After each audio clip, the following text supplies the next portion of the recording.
अब नेक्स्ट हम एक थ्योरम पढ़ने वाले हैं। उसका स्टेटमेंट है, if F Z has a pole of order m at z equals to a, then 1 F Z has a zero of order m at z equals to a, and conversely if z equals to a is a zero of order m, then it is a pole of order m of 1/fz।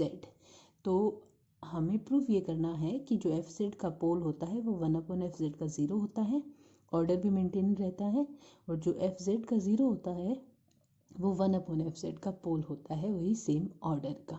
ठीक है, तो proof,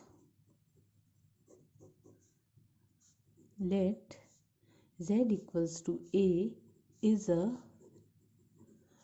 pole of order m of fz। ठीक है, तो हमें पता है अगर z equals to a order m का पोल है फंक्शन के लिए, तो अगर फंक्शन का लोरेंट सीरीज एक्सपेंशन हम लिखेंगे तो उसके प्रिंसिपल पार्ट में m टर्म्स होंगी, या फिर ऐसे कह लो 1/z - a की पावर जो है मैक्सिमम पावर वो m होगी। देन एफ जेड इक्वल, देखो ये बनेगा summation N taking value 0 to infinity A N Z minus A की पावर एन, ये तो पॉजिटिव पावर वाली टर्म्स आ गई, और फिर बनेगी b1/z माइनस ए, b2/z माइनस ए का स्क्वायर, bm/z माइनस ए की पावर m। ठीक है, या फिर हम इसे ऐसे भी लिख सकते हैं, N taking value 0 to infinity A N Z minus A की पावर एन प्लस एम। यहाँ पे मैं 1/z माइनस ए जो है वो कॉमन ले रही हूँ। ठीक है, प्लस b1/z माइनस ए की power m-1, b2/z minus A की power m-2, so on up to bm। Okay, अच्छा यहाँ पर मुझे एक चीज़ और लिखनी चाहिए थी, bm not equals to zero, क्योंकि अगर bm ज़ीरो हो गया तो पोल का ऑर्डर m नहीं रहेगा, तो bm हमेशा नॉन ज़ीरो है, नॉट इक्वल्स टू ज़ीरो है। ठीक है, ये हमने कॉमन लिया है, तो 1/z माइनस ए की पावर m हमने कॉमन लेके लिखा है, राइट। तो एफ ऑफ जेड इक्वल हम लिख देते हैं 5z/z माइनस ए की पावर m, सॉरी। ठीक है, ये जो ब्रैकेट में फंक्शन है इसको हमने 5z अज्यूम कर लिया। ओके, और यहाँ पे अगर हम 5a निकालते हैं, ये 5z है ना, इसमें अगर z बराबर a रखेंगे तो ये ज़ीरो होगा, ये ज़ीरो होगा, ये ज़ीरो होगा, 5a की वैल्यू आएगी bm, यानी कि not equals to zero. Okay, अब हमें 1/fz जो है ना उसका ऑर्डर m हो, उसके ज़ीरो का ऑर्डर m होगा, z बराबर a पर ही प्रूव करना है हमें, तो हम 1/fz लिखते हैं। तो यहाँ से 1/fz बनेगा z माइनस ए की पावर m 1/5z। ठीक है, अच्छा अगर फाई जो है वो a पर नॉट इक्वल्स टू ज़ीरो है तो ऑफकोर्स 1/5a भी नॉट इक्वल्स टू ज़ीरो होगा, तो z बराबर a रखने से इस टर्म की वजह से 1/fa ज़ीरो हो जाएगा, यानी कि z बराबर a जो है वो ज़ीरो है 1/fz का, और उसका ऑर्डर m है। ठीक है, since 1/5a not equals to zero, it implies 1/fz has a zero of order m at z equals to a, और यही हमें प्रूव करना था। हम z इक्वल्स टू a को पोल लेकर चले थे ऑर्डर m का फंक्शन fz का, और हमने प्रूव ये कर दिया कि z इक्वल्स टू a जो है वो ज़ीरो होगा ऑर्डर m का 1/fz फंक्शन के लिए। अब इसका कन्वर्स में हमें z इक्वल्स टू a को ज़ीरो लेके चलना है। Let z equals to a is a zero of order m of f of z।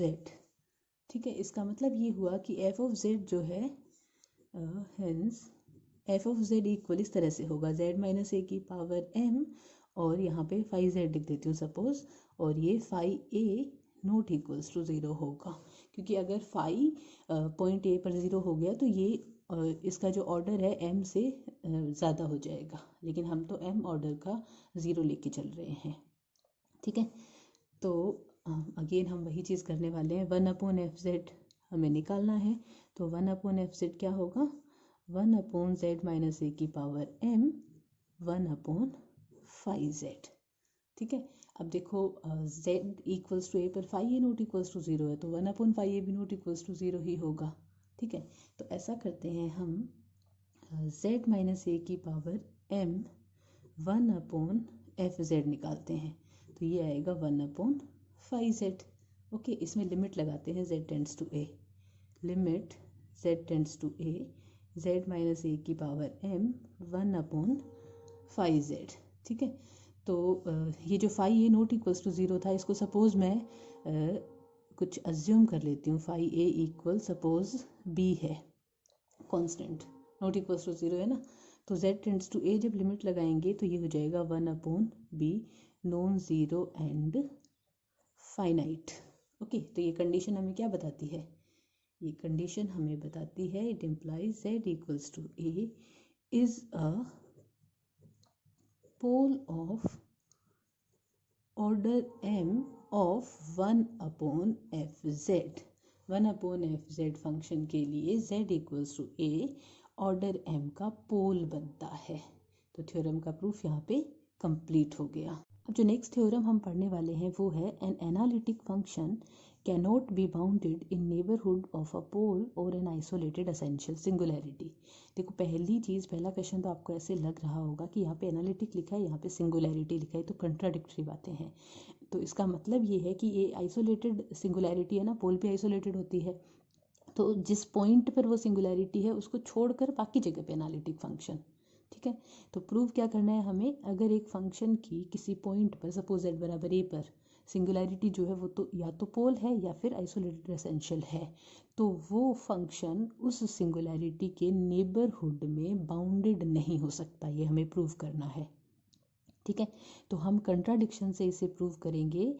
हम किसी पॉइंट पर पोल या फिर आइसोलेटेड एसेंशियल सिंगुलैरिटी लेकर चलेंगे और हम ये मान के चलेंगे कि उसके नेबरहुड में फंक्शन बाउंडेड है, और फिर हम इस रिजल्ट को कंट्राडिक्ट कर देंगे।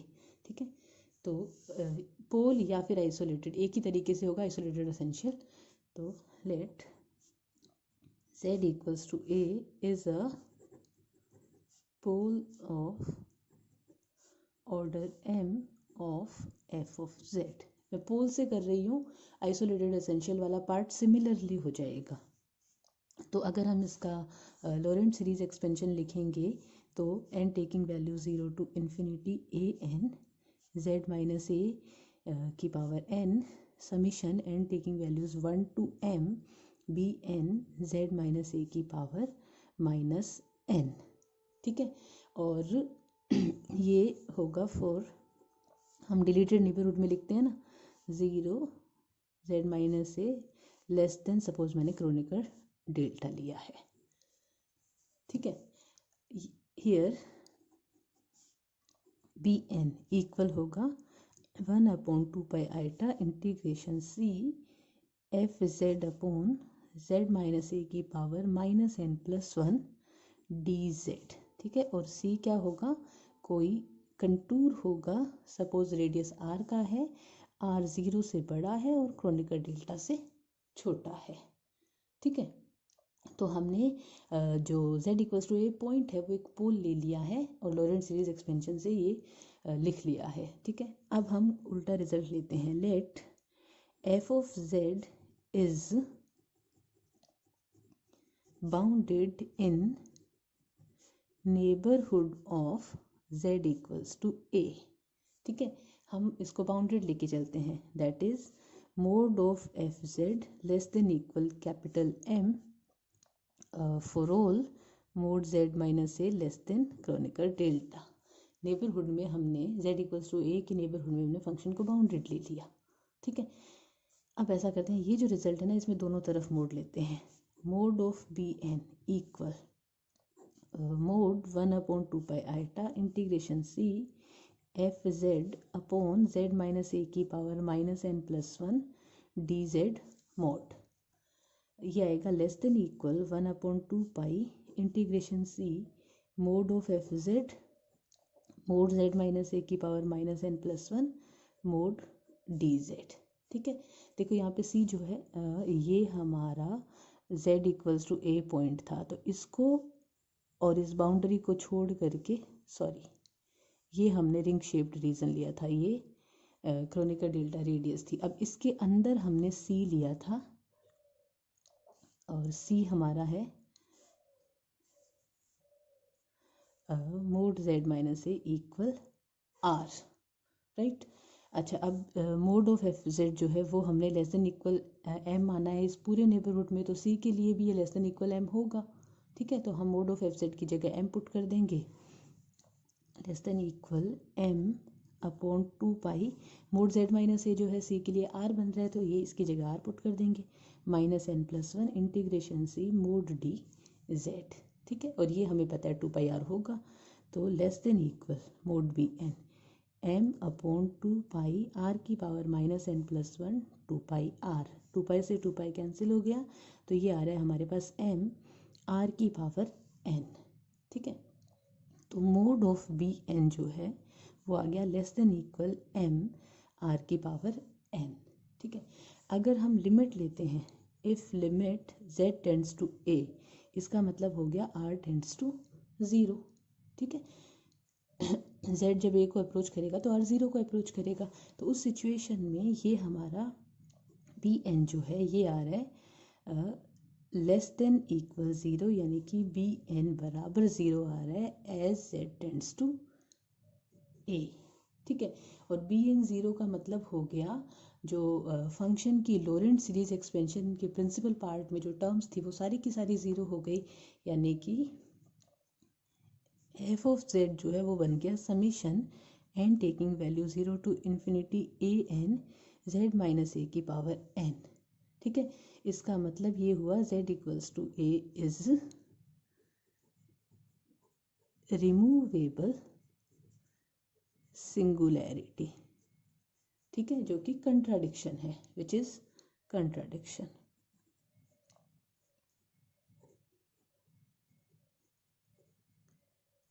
ठीक है, इसका मतलब हमारा अजम्पशन जो था वो रॉन्ग था, and F Z can not be bounded, F Z can not be bounded in neighbourhood of z equals to a। Pole के या फिर आइसोलेटेड एसेंशियल सिंगुलैरिटी के नेबरहुड में फंक्शन बाउंडेड नहीं हो सकता। ठीक है, अच्छा सिमिलर वे होगा अगर हमें एसेंशियल सिंगुलैरिटी के लिए करना हो। अच्छा, दूसरी चीज़ हमने जो रिमान थ्योरम की थी ना, वो भी यही थी एक तरीके से, क्योंकि वहाँ पे हमने आइसोलेटेड सिंगुलैरिटी ली थी और फंक्शन को बाउंडेड लिया था, तो हमने प्रूव किया था कि वो सिंगुलैरिटी रिमूवेबल बनती है। तो ये रिमान का स्टेटमेंट जो है उसको थोड़ा अलग तरीके से लिखा गया है, इसलिए थोड़ा सा जो हमारा सॉल्व करने का तरीका है वो चेंज हो गया, बाकी इसी तरीके से वहाँ पर भी सॉल्व किया गया था। तो ये थ्योरम भी यहाँ पे कंप्लीट हो गई। तो नेक्स्ट जो एक इम्पॉर्टेंट रिजल्ट मैं बताने वाली हूँ वो है limit point of zeros is an isolated essential singularity. Zeros का जो लिमिट पॉइंट होता है वो आइसोलेटेड एसेंशियल सिंगुलैरिटी होता है। इससे क्या मतलब हुआ हमारा, let F of Z is any function. ठीक है, let z equals to a1 a2 a3 an so on are zeros of F of Z. ठीक है, मान लो ये फंक्शन के जीरोज है a1 a2 a3 an, यानी कि z बराबर a1 रखने पर फंक्शन 0 हो रहा है, z बराबर a2 रखने पे भी फंक्शन 0 हो रहा है, तो ये सारे जो है फंक्शन के जीरोज हैं। ठीक है, तो ये एक सीक्वेंस बन रहा है, तो इसका लिमिट पॉइंट एग्जिस्ट करेगा। अब लिमिट पॉइंट फाइनाइट इनफाइनाइट कैसा भी हो सकता है, लेकिन लिमिट पॉइंट एग्जिस्ट करेगा। Let limit n tends to infinity A N equal है एल्फा। ठीक है, be limit point of zeros, ये जीरोज का लिमिट पॉइंट है। इसका मतलब ये हुआ कि ये अल्फा पॉइंट है, तो इसके नेबरहुड में ये बहुत सारे पॉइंट्स हैं, जैसे कि A N plus one an+2 an, ये ज़ीरोज़ में से बहुत सारे इसके नेबरहुड में होंगे, अल्फ़ा के नेबरहुड में, तभी तो अल्फ़ा लिमिट पॉइंट बनेगा इनका। लिमिट पॉइंट का यही तो मतलब होता है, ठीक है। अब क्योंकि अल्फ़ा के नेबरहुड में बहुत सारे ज़ीरोज़ हैं फंक्शन के, तो अल्फ़ा फंक्शन का ज़ीरो नहीं हो सकता, क्योंकि हमने पढ़ा था फंक्शन के ज़ीरोज़ तो आइसोलेटेड होते हैं। तो अगर अल्फ़ा फंक्शन का ज़ीरो बन गया तो ये आइसोलेटेड नहीं है, क्योंकि इसके नेबरहुड में तो फंक्शन के बहुत सारे ज़ीरोज़ हैं, ठीक है। Here alpha can not be a zero of f of z as zeros of a function are isolated, ठीक है। ज़ीरोज़ जो होते हैं वो आइसोलेटेड होते हैं, तो अल्फ़ा जो है वो फंक्शन का ज़ीरो नहीं हो सकता, अल्फ़ा फंक्शन की सिंगुलैरिटी होगा, ठीक है। Alpha is singularity of f of z, ठीक है। अब सिंगुलैरिटी है अल्फ़ा, और अल्फ़ा के नेबरहुड में ज़ीरोज़ हैं पर कोई सिंगुलैरिटी नहीं है, तो यानी कि अल्फ़ा फंक्शन की सिंगुलैरिटी है पर इसके नेबरहुड में कोई और सिंगुलैरिटी नहीं है, तो ये सिंगुलैरिटी कैसी हो गई, isolated, and it is isolated, ठीक है। तो अल्फ़ा जो है वो फंक्शन की आइसोलेटेड सिंगुलैरिटी है। अब क्योंकि ये आइसोलेटेड है तो आइसोलेटेड में या तो रिमूवेबल आता है या पोल आता है या असेंशियल आता है, तो ये असेंशियल होगी, क्यों, क्योंकि z टेंड्स टू अल्फ़ा पे फंक्शन एग्जिस्ट नहीं करेगा, और जब z टेंड्स टू अल्फ़ा पे फंक्शन एग्जिस्ट नहीं करता तो सिंगुलैरिटी जो है वो असेंशियल होती है, यानी कि z equals to alpha is isolated essential singularity, ठीक है। तो लिमिट पॉइंट ऑफ ज़ीरोज़ जो होता है वो आइसोलेटेड असेंशियल सिंगुलैरिटी होता है। मैं एक एग्जांपल बता देती हूँ। सपोज़ हमने फंक्शन लिया है sin 1/z, ठीक है। हम फंक्शन के ज़ीरोज़ निकाल रहे हैं, ज़ीरोज़ ऑफ f(z). हमें पता है ज़ीरोज़ निकालने के लिए हमें क्या करना पड़ता है, फंक्शन को ज़ीरो के बराबर रखना पड़ता है। तो साइन हमें पता है कहाँ पे ज़ीरो होता है, n पाई पे, ठीक है, n इंटीजर, तो यहाँ पे z बराबर आ रहा है 1/n पाई, तो ये ज़ीरोज़ हैं फंक्शन के, ठीक है। तो ज़ीरोज़ का limit point, limit n tends to infinity, ये जो ज़ीरोज़ है मैं इसको zn से लिख रही हूँ, zn क्या बनेगा, limit n tends to infinity 1/n pi, यानी कि ज़ीरो, सॉरी ये है limit point of zeros, limit point of zeros, ठीक है। तो ये ज़ीरो जो है वो ज़ीरोज़ का लिमिट पॉइंट आ रहा है। देखो हमने फंक्शन के ज़ीरोज़ निकाले, z की वैल्यू 1/n पाई, यानी कि 1/पाई, 1/2 पाई, -1/पाई, -1/2 पाई, ये सब फंक्शन के ज़ीरो है। z की ये वैल्यू रखने पे फंक्शन ज़ीरो बन रहा है, ठीक है। अब ये ज़ीरोज़ का लिमिट पॉइंट, लिमिटिंग वैल्यू निकाली हमने ज़ीरो की, ये ज़ीरो आ रही है, तो ये ज़ीरो जो है ये इस फंक्शन की आइसोलेटेड एसेंशियल सिंगुलैरिटी होगी, क्योंकि ये अभी अभी हमने पढ़ा। और वैसे भी देखो, पुट करके देखो, यहाँ पे limit z tends to zero function में, तो 1/0 इनफाइनाइट, साइन इनफाइनाइट क्या होता है, -1 से 1 के बीच की कोई वैल्यू, यानी कि एग्जिस्ट नहीं करता, ठीक है। तो जैसे मैंने कहा कि इस वैल्यू पे, लिमिट पॉइंट पे, वहाँ पर ऊपर कि अल्फ़ा पे फंक्शन एग्जिस्ट नहीं करेगा, इसलिए ये सिंगुलैरिटी आइसोलेटेड असेंशियल होगी, ठीक है। तो here z equals to 0 is isolated essential singularity of f of z, यानी कि फंक्शन के ज़ीरोज़ का जो लिमिट पॉइंट होता है वो भी सिंगुलैरिटी बनता है, और वो किस टाइप की सिंगुलैरिटी बनता है, आइसोलेटेड असेंशियल सिंगुलैरिटी। तो एक और इम्पॉर्टेंट रिजल्ट है, limit point of poles is non isolated essential singularity. Poles का जो लिमिट पॉइंट होता है वो भी सिंगुलैरिटी होता है, लेकिन वो नॉन आइसोलेटेड सिंगुलैरिटी होता है। अभी अभी हमने पढ़ा ज़ीरोज़ का limit point isolated essential singularity है, और अब हम पढ़ेंगे पोल्स का limit point non isolated essential singularity बनता है। कैसे, let z equal a1 a2 an so on, are poles of F of Z, ये किसी फंक्शन एफ ऑफ जेड के पोल हैं। ओके, तो इनका जो लिमिट पॉइंट है, let limit N tends to infinity is alpha. हमने मान लिया इनका लिमिट पॉइंट एल्फा है। इसका मतलब ये हुआ कि अगर ये एल्फा पॉइंट है तो इसके नेबरहुड में ए N plus one, A1, AN+2 बहुत सारे पॉइंट एग्जिस्ट करेंगे, बहुत सारे पोल्स एग्जिस्ट करेंगे फंक्शन के। ठीक है, क्योंकि ये पोल्स का लिमिट पॉइंट है तो इसके नेबरहुड में बहुत सारे पोल्स एग्जिस्ट करेंगे। तो ये अल्फा जो है ये आइसोलेटेड सिंगुलैरिटी नहीं हो सकता। क्यों? क्योंकि आइसोलेटेड सिंगुलैरिटी के नेबरहुड में कोई और सिंगुलैरिटी नहीं होनी चाहिए, लेकिन अल्फा के नेबरहुड में तो बहुत सारे पोल्स हैं, यानी कि बहुत सारी सिंगुलैरिटीज़ है। ठीक है, तो पोल्स भी तो आइसोलेटेड होते हैं, इसलिए ये सिंगुलैरिटी जो है ये अल्फा आइसोलेटेड नहीं हो सकती। ओके, आइसोलेटेड नहीं हो सकते तो ये सिंगुलैरिटी नॉन आइसोलेटेड होगी। Here z equal alpha can not be isolated singularity. क्यों नहीं हो सकती? क्योंकि अल्फा के नेबरहुड में बहुत सारी सिंगुलैरिटीज़ है जो कि आइसोलेटेड की डेफिनेशन का कंट्राडिक्शन है। तो ये इसका मतलब ये हुआ z equal alpha is non isolated essential singularity. ठीक है, तो जो आइसोलेटेड नहीं होगी उसे हम नॉन आइसोलेटेड एसेंशियल सिंगुलैरिटी कहेंगे।